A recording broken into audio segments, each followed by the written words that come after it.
So Global had a maintenance and it brought the release date for a few cards which a lot of people were waiting for, and I am just going to go over them real quick in this particular video. And big shout out to Zahal for the posts on the Dokkan subreddit. He does a lot of these just for anything that is going to be happening on either version of the game. So if you don't come to the Reddit frequently, I recommend that you do so, because you'll have a bit more insight on what is actually coming to the version that you play. So on the 2nd of the month, or the March in particular, Kefla is going to be coming to the global version of the game, and I would imagine that's the unit that a lot of people were waiting for, because they do want to run that Potara category team. And if I go over to the schedule here, you will see that dropping at the exact same time is the Ultra Instinct Goku that allows you to farm the super attack of course the N-type, as well as his own. He is the category lead for the Universal Survival Saga. He is the only lead for that particular category at the moment, but I would imagine that we will get another one in the future. And the Goku himself isn't actually that bad. Granted, this is him fully orbs in the potential system, but he's a decent unit. His main use is going to be, again, as a support unit on that Survival Saga category. But you know what? That's pretty much it when it comes to the Goku. You're most likely going to be using him just to raise the super attack of the N1, because of course he is the superior unit. But if we have a look at Kefla, she is going to be the current Potara lead on the global version of the game. She gives 2 key to the Potara category, as well as a 120% stats increase, immense damage, and greatly lowers defense. And of course we move on to the rest of the card. This is where it gets a bit more intricate. It changes N-type orbs into physical orbs, so she is self-sufficient.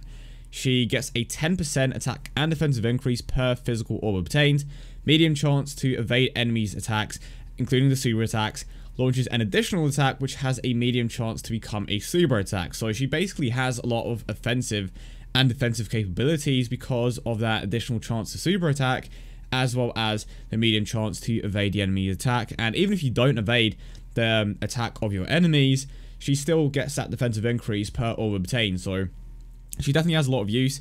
Bit of a shame that her main link is Feast Fighter, because having prepared for battle, and maybe even over in a flash, would have helped her out on certain teams. But because on a physical type team, a lot of the units that are going to have, Feast Fighter, you have Super Saiyan 3 Gotenks, Super Vegeta, Vegeta Blue.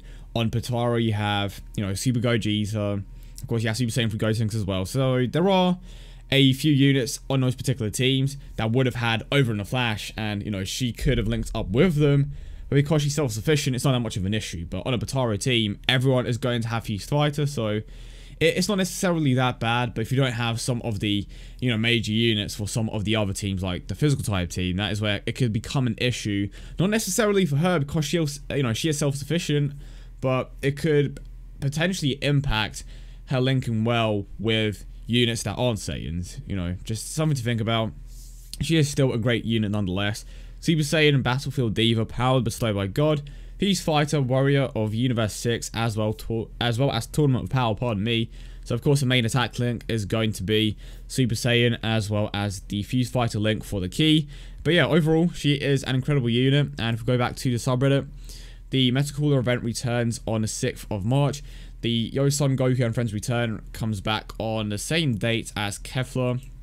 And again, the reason why it says, well, I'll say the reason why it says this, but this is just going off PST time, but technically it drops at this particular time in the UK. It depends on the time zone that you are in, but they are dropping on the same day, just to make that clear.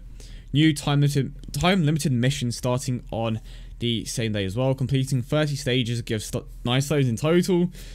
Okay, various dailies. Only important one is clearing 3 stages a day to give you 1 stone. So, I mean, it doesn't sound like a lot of dragon stones, but once you do those particular missions daily, that is when it's going to start to build up. If you don't use them, of course. But yeah, that's pretty much it, guys. Hope you did enjoy this quick little short video. And of course, if you did, consider leaving a like and subscribing if you are new. But I hope you guys have a wonderful day, and I will see you all in the next one.